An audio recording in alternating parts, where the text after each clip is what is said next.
कारण की जे बोगस मतदार बांगलादेशी मतदार असे 90 लाख ऑब्जेक्शन तिथल्या भाजप कार्यकर्त्यांनी SIR दरम्यान घेतलं. त्यात 64 लाख हे निवडणूक आयोगाने मान्य केली आणि ही नावं मतदार यादीतून वगळली. आज आम्ही महाराष्ट्र भाजपच्या कार्यकर्त्यांना हेच प्रबोधन केलं आहे की महाराष्ट्रात पण जवळजवळ 50 लाख अशा प्रकाराचे बोगस जन्म प्रमाणपत्र बोगस मतदार आहेत.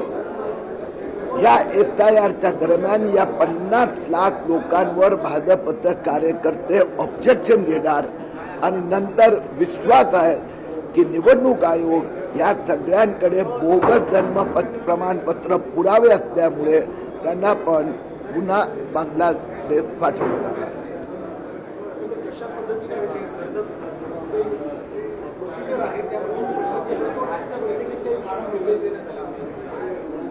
आता आहे की पश्चिम बंगाल निकाल लागल्यानंतर आता निवडणूक आयोग जे SIR भाग 2 याची सुरुवात करणार आहेत.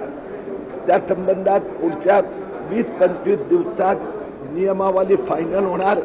महिन्यानंतर प्रत्यक्ष SIR सुरू होणार. आता प्री SIR मध्ये मतदारांच्या वस्त्यांमध्ये जाऊ. भाजप नेते किरीट सोमय्या बोलत होते. वळूयात पुढल्या बातमीकडे. शासकीय कर्मचाऱ्यांसाठी ही महत्त्वाची बातमी आहे. नवीन पेन्शन लागू करण्याची कार्यपद्धती ठरलेली आहे.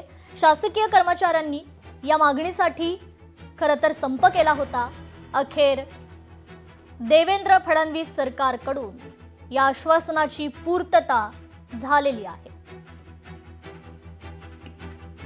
नवीन पेन्शन लागू करण्याची कार्यपद्धती अखेर ठरलेली आहे.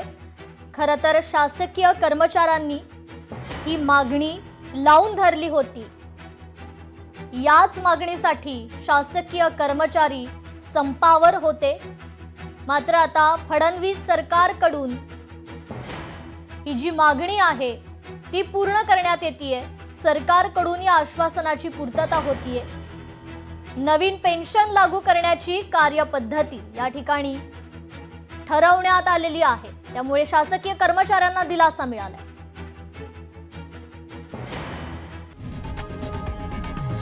लोकशाही मराठी ऐका, पहा, जागरूक रहा.